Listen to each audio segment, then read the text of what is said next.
We have long discussed how the Matrix could end, if the world can be rebuilt by humans, and how peace can finally be achieved.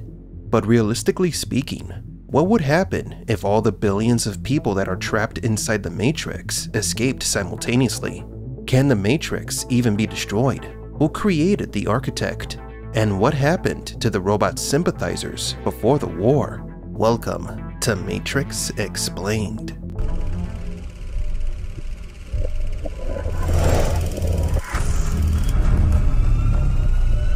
Welcome to the desert of the real. Before we continue, we want to clarify something. We have already addressed these questions in depth in an older video.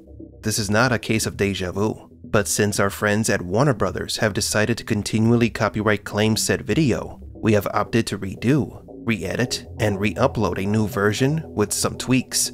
It's such a shame that what little attention we get from the studio is them unfairly claiming our content. Now then, on to the questions. Our first question comes from Derek Battis. Who created the architect? Each Matrix program serves a purpose. The architect's purpose is to design and build the human's simulated prison, the Matrix. But that's not his only purpose. He is also involved in deceiving its inhabitants, helping to trick the humans into believing that the simulation is real. The architect's purpose is too specific to have any other functions. His position and his abilities lead us to believe that the program's origin goes back to the machine war. He was possibly created precisely to build the Matrix. But who created him? Although the machines work individually, they function as a collective consciousness in the real world. The architect's creator could be the god of machines, Deus Ex Machina, the program specifically commissioned to create other programs. We believe this because Ex Machina is presented as a type of deity at the center of Machine City, who also speaks on behalf of all artificial life forms. Let's not forget that when Neo first saw Ex Machina, he saw a giant figure radiating bright yellow light like the sun, the source that gives life to the machines. We don't know what happened to the architect in the Matrix Resurrections. It is assumed that he was purged by the Analyst, but we will soon be making a new video analyzing the Father's entire history from its origin, which we believe dates back to the Second Renaissance, a time when the machines were still trying to coexist with the humans. Our next question comes from William Smith. What happened to the machine sympathizers that we saw in the Animatrix?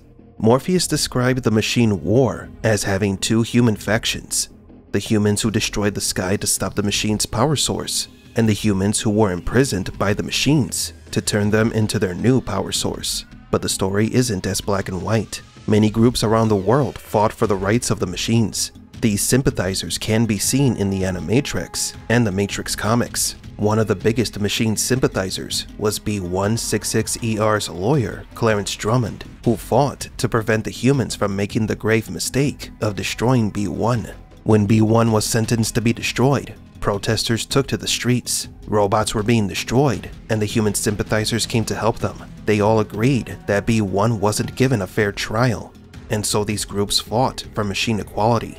The biggest march witnessed by mankind in protest of the extermination of B1 happened in front of the Albany court, the same courthouse that held the B1 trial. This protest gathered together thousands of robots and human sympathizers. The event was called the Million Machine March. However, they were in the minority and were quickly suppressed by the government. The authorities were sent to destroy the machines that were protesting and arrest the humans that were helping them. We believe that the human sympathizers helped a few of the robots escape. Those robots who survived would build City 01. After the city's foundation, 01 quickly became a rich and powerful city. The machines who ruled the city wanted to join the United Nations and be recognized as a sovereign nation, but the human leaders rejected the request and started a war with the machines. Ergo, the machine war began. But something just didn't add up. If the machines are in control of the humans and only need to use them as batteries, why create a simulation where they believe that the world is fine? Why create a simulated world that appears to be a paradise? Well, it is a possibility that the first humans to be connected to the simulation were willing participants, as in they allowed themselves to be trapped inside the Matrix. They could have been machine sympathizers, and so once the Earth was destroyed, the machines created a symbiosis with those sympathizers. This would explain why humans were not just put into comas. The machines created a simulated world for the humans to live normal lives and ignore the truth that the Earth was destroyed.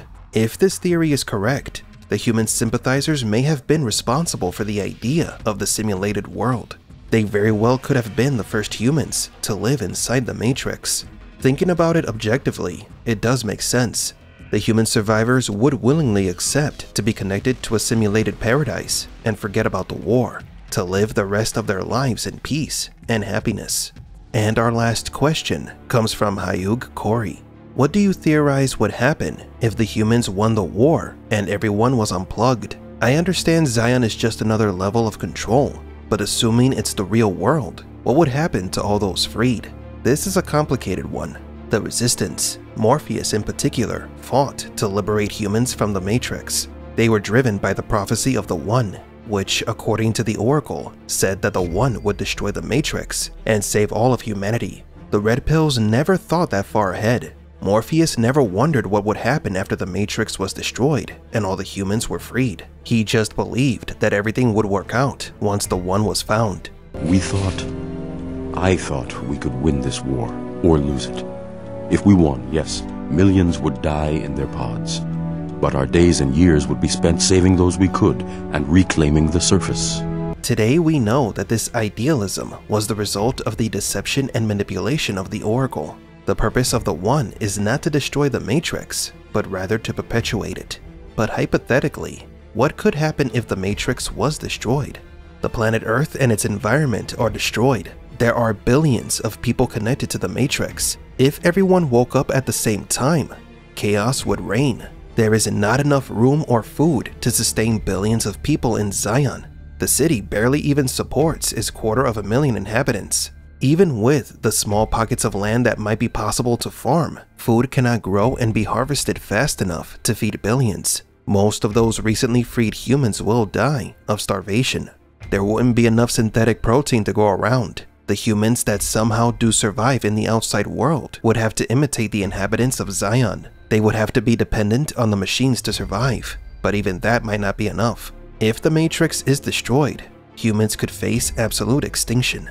Understanding this possible outcome adds weight to Counselor Hammond's words when he spoke about the importance of needing machines to keep Zion alive. Hammond said that he likes to be reminded that Zion survives because of the machines.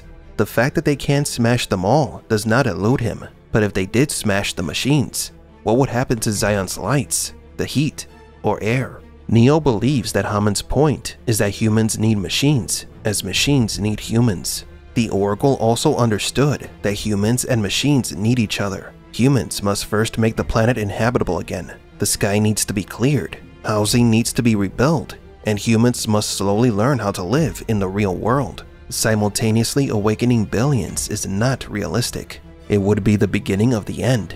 Worse still, many will try to rebuild the Matrix to return to a better world instead of living in a nightmare. But do you agree? Were the machine sympathizers the first inhabitants of Zion? What would happen if billions of people trapped in the Matrix woke up at the same time?